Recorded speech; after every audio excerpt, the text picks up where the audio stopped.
Das nächste Duell in der Liga bei Borussia Dortmund ist schon so eine Art Tradition, so oft wie wir hier gegen Dortmund spielen. Spieltag 22, mitten in der Rückrunde.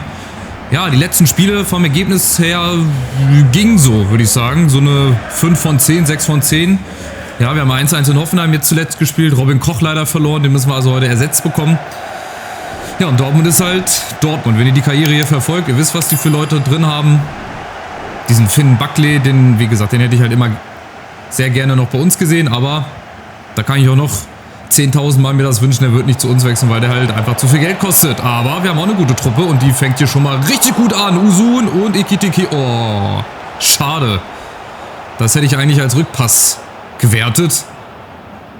Und dann hätte es indirekten Freischuss gegeben, aber das gibt's hier nicht. Sowas wie indirekten Freischuss gibt's nicht bei EAFC. So, und hier aber Dortmund kommt über Harvard. Dimitriou passt aber auf.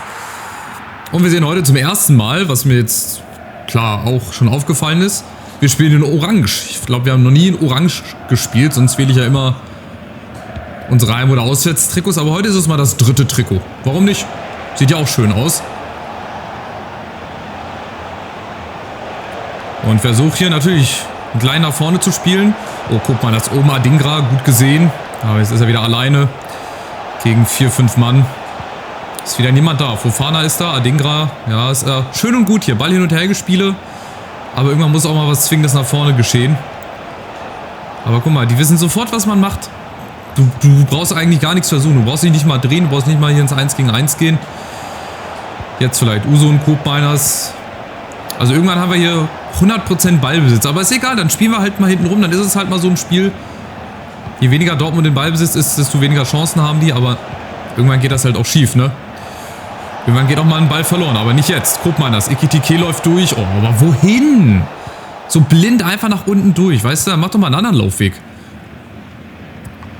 Das verstehe ich halt nicht. Das ist ein bisschen schade, aber wir sind sonst so eigentlich ganz gut drin. Klar, 10 Minuten lang den Ball hin und her spielen ist das auch nichts Gravierendes. Nichts, worauf man stolz sein müsste. Aber ihr seht, die Zweikämpfe, die klappen schon mal. Dortmund ist noch nicht so... Ja, auch in ihrem Pressing, also die hatten ja in der Hinrunde gegen uns, wo sie bei uns gespielt haben, ja, richtig druckvoll gespielt. Mit viel Pressing, da ging schön und gut nach vorne. Aber momentan, ja, sind wir eigentlich mehr diejenigen, die nach vorne spielen. Und nächste Chance vielleicht. Usun Adingra, irgendjemand muss mal schießen, aber ich komme dazu gar nicht. Ich kann machen, was ich will. Schaut euch das an, die wissen immer, was man macht. Das ist so nervig und irgendwann auch so zermürbend. Aber egal, Geduld zeigen. Guckt euch das an, wie die hinten drin stehen. Dann schießt Koopmeiners mal. Immerhin. Mal ein Abschuss, dass ich den Ball nicht ins Tor eintrage, ist natürlich auch klar.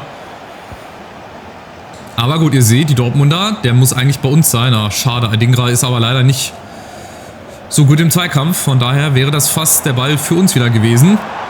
Und die Dortmunder kommt. Dimitriou ist aber dazwischen. Sehr schön. Komm, Reger, hat er den noch? Hat er. Sehr schön gemacht. So, jetzt mal die Chance umzuschalten, aber Fofana verliert ihn dann, ausgerechnet, weißt du, dann legt er sich den Ball zu weit vor.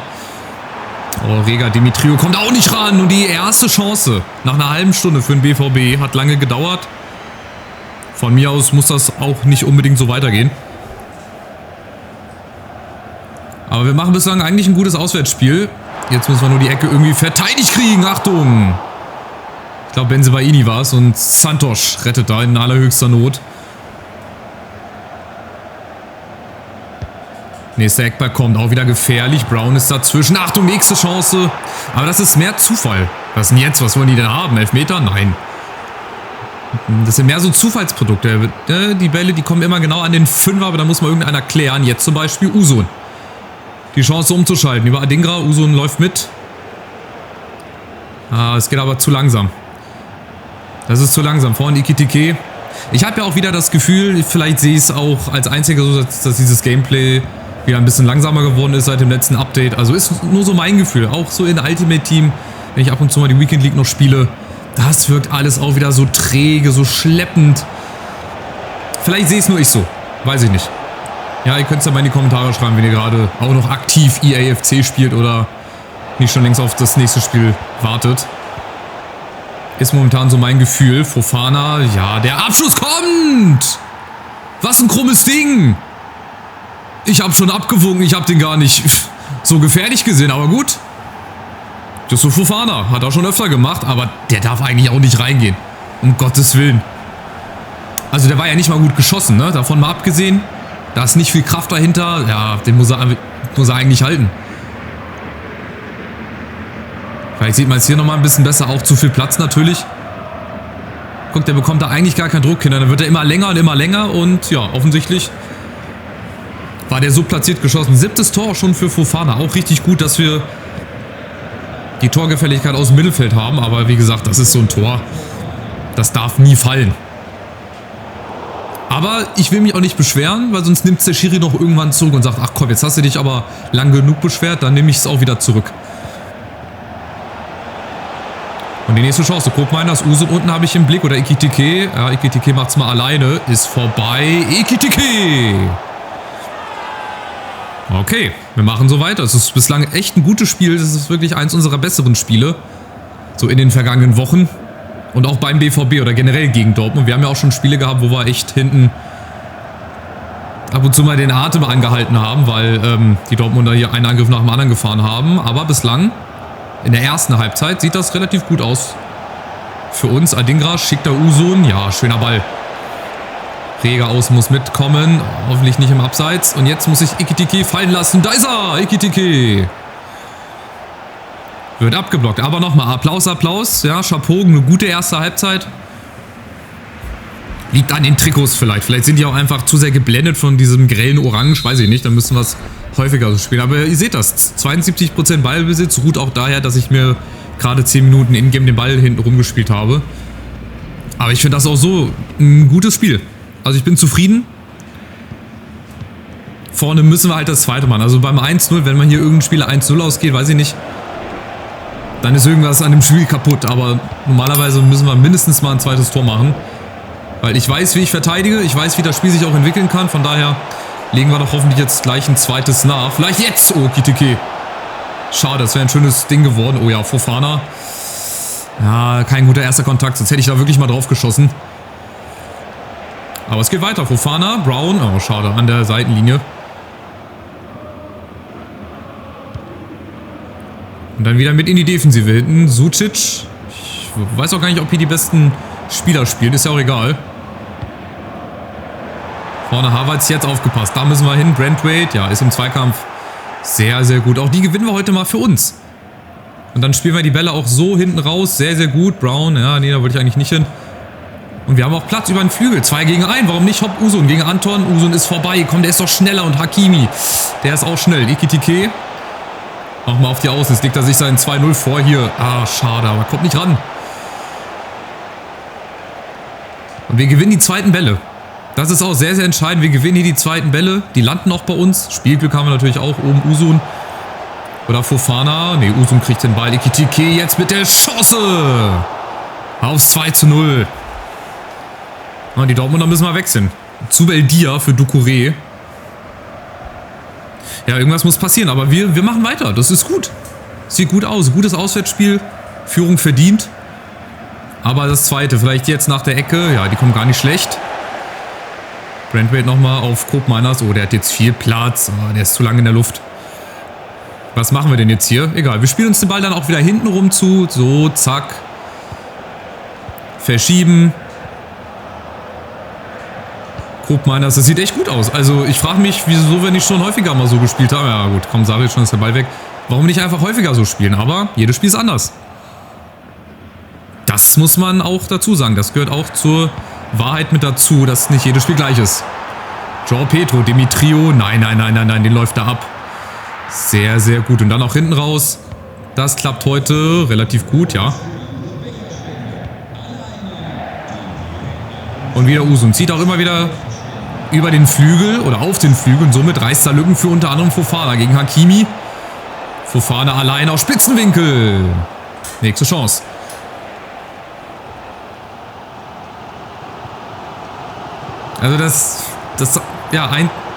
Also das Einzige, was man uns vorwerfen kann, ist, dass wir nur mit 1:0 führen. Achtung! Denn die Dortmunder, die werden jetzt ein bisschen stärker, ein bisschen zielstrebiger, habe ich das Gefühl. Reger ist da zum zweiten.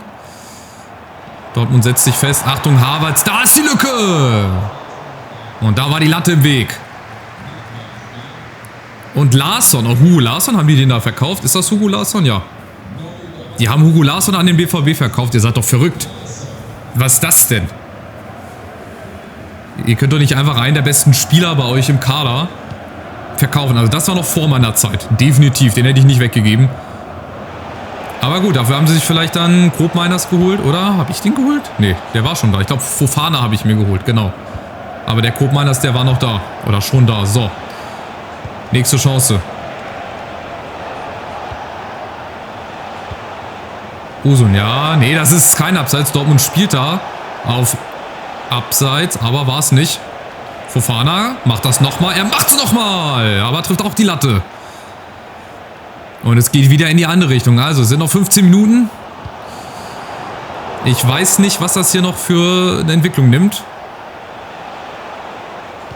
Aber ich glaube, wir sind gut dran bedacht oder wir sind gut daran, das 2:0 hier zu machen. Oh, das ist ja ein geiler Ball. Was ist das denn? Guck mal das.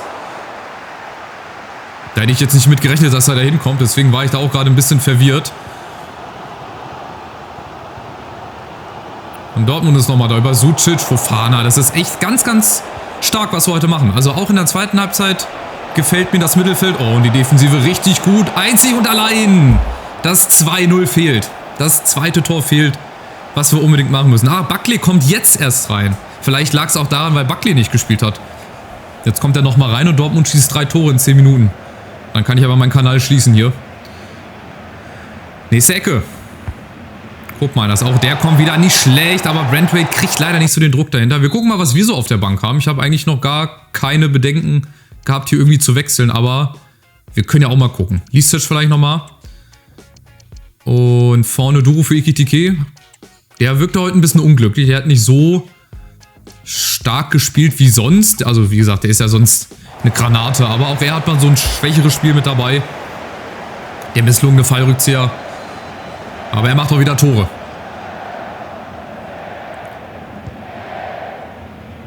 So, spielen die Dortmunder mit einer Fünferkette? Die haben umgestellt, ne? Fünferkette 5-2-3. Sonst haben sie doch auch immer 4-2-3-1 oder 4-3-3 gespielt. Naja, sie werden wissen, was sie machen. Da ist Fernandes auf jeden Fall. Jetzt fehlt Reger hinten. Und Fofana fehlt halt dann in der Mitte. Aufgepasst, Flanke kommt. Brown ist da. Santos mit der Ruhe. So, und jetzt aber trotzdem weiter aufs Zweite. Gar nicht hinten reinstellen. Ja, gut. Bei so Bällen dann natürlich gleich wieder nach hinten. Dortmunder kommt nochmal. Schlussakkord. Sucic und Dimitriou. Überragend. Ganz ruhig, ganz locker. Als hätte er schon 10 Jahre, 15 Jahre Profifußball auf dem Buckel. So, aber die Dortmunder, was machen sie nochmal? Vielleicht machen sie jetzt hinten auf. Fofana, schöner Ball. Listic, ja, der kommt an. Das dürfte eigentlich der Sieg sein. Fofana wieder auf Listic. Das machen sie super. Und jetzt aus Spitzenwinkel Listic. Nochmal Aluminium. Nochmal der Pfosten. Aber es sollte auch so reichen. Denn jetzt ist Schluss. Nach 92 Minuten gewinnen wir nur mit 1:0. Also wie gesagt, dieses Ergebnis ist auch sehr, sehr selten bei mir. Falls ihr neu auf meinem Kanal seid und jetzt denkt, 1:0. Das kommt bei mir eigentlich nicht vor. Ich habe viel spektakulärere Spiele schon gehabt. Aber egal. Egal ob 1:0 oder 4:3. Gibt 3 Punkte. Sehr schön. Also auch in der Liga sind wir jetzt wieder... Also ich meine, wir sind Tabellenführer. Was beschwere ich mich ja eigentlich? Es sah halt die letzten Spiele spielerisch nicht immer ganz so rosig aus. Aber darüber habe ich mich auch schon geäußert. Nehmt mir das nicht böse, wenn ich ab und zu mal ein bisschen nörgel oder das... Ja, den Teufel zu sehr an die Wand male. Ist halt immer nur dann situationsbedingt. So, Robin Koch ist wieder... spielberechtigt, der war ja gesperrt für ein Spiel. Adingra, Positionswechsel, genau, dem hatte ich ja eigentlich ZOM oder den zum ZOM jetzt mal umwickeln oder umentwickeln lassen. Positionswechsel, perfekt. Hat eine 4, nee, hat eine 83 jetzt, ne? Die anderen haben doch auch, glaube ich. Fofana hat jetzt noch eine Woche. Dann ist er ZOM und, ne, Usun ist schon, Listic ist, genau, waren nur die beiden, weil die haben sonst Flügelspieler. Aber ZOM, genau, Nationaltrainer, ne, Vorschlag, Kapitänsrolle. Nächstes Spiel ist Union. Ja, auch Fünferkette, gegen die haben wir eigentlich auch immer gut ausgesehen, waren auch richtig gute Spiele. Neue E-Mail von Roth. Haben wir jetzt vielleicht sogar wieder unseren Scouting-Bericht? Nee, der muss leider warten. Aber wir können vielleicht mal auf die Champions League. Ich habe rechts im Augenwinkel schon mal das Logo der Champions League gesehen. Die Playoffs müssen jetzt eigentlich gespielt sein. Ich schaue jetzt erst nochmal hier, was war hier? Neue E-Mail von Rot. Wer ist das denn? Ah, folgende Spieler wurden von einem anderen Verein abgeworben. Gut, das ist mir egal, weil die Spieler waren eh nicht so gut von dem ersten Wurf, sage ich mal. So, Union. Letzten 5 Spiele. 4 nicht verloren, 2 unentschieden, 2 gewonnen, 1 Niederlage nur. Ja, wie gesagt, 5er-Kette.